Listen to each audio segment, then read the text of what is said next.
Hello, I'm Courtney Garza, graduate student in the Interactive Technology Specialization in the College of Human Environmental Sciences at the University of Alabama, and today I'm going to give you a quick overview of my own LinkedIn account. By now, you're familiar with the purpose of LinkedIn and are aware of its networking capabilities.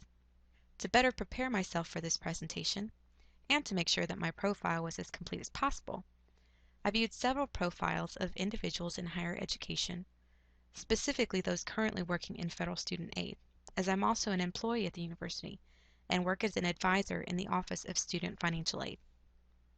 If the profile had no picture at all, I didn't bother reviewing it, as I assumed the entire profile would be incomplete.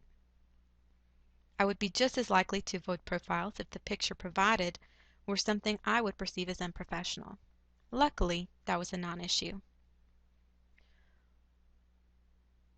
One thing I found interesting is that very few of them included a summary. However, when I viewed profiles of individuals in other professions, I found that they almost always included a summary. My summary is unique for a couple of reasons. First, rather than focusing only on my skill set or past work experience, I wanted to be sure to include my current professional goal, which is to transition into a career as an instructional designer.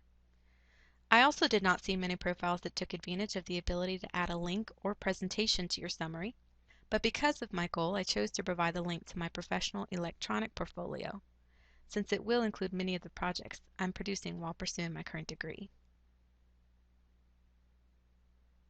Even if they lacked a summary, all profiles viewed included at least some work history. Previously, I did not have descriptions to go along with my current and previous job titles. However, upon viewing other profiles, I found that the majority of completed profiles did include descriptions, so I decided that it would be best, even if the descriptions are brief. I also opted to use a more conversational tone here than I would on a resume.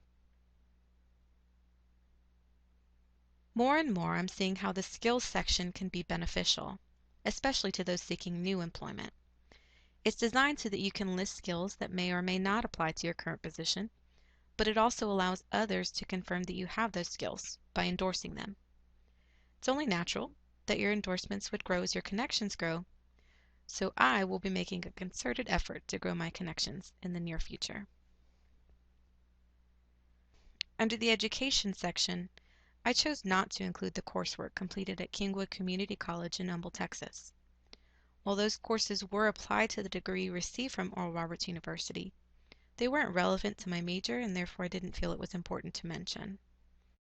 I was excited when I was recently able to add the Interactive Technology Specialization in CHES at the University of Alabama to my profile.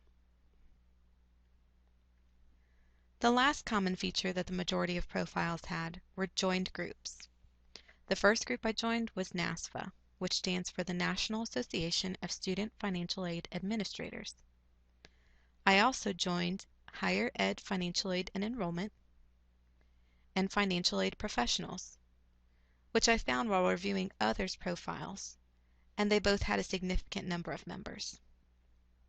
I've already received emails from both groups about discussions that have been started by other members. I know it will be a great way to meet and interact with other financial aid professionals, to stay up to date on current regulations, concerns, and implementation at other universities. As previously stated, I do hope to transition to a new career in the near future. To gain better understanding of the instructional design world, I've attempted to join a few of those groups as well. Training and Instructional Design Consultants was an open group, but the majority require approval to join. I'm looking forward to a response soon from those groups which I have requested to join. That brings us to the end of my LinkedIn profile.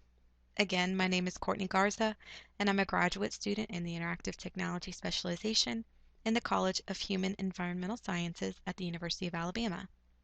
Thank you so much for taking the time to view this presentation. I hope that you found this overview helpful and informative.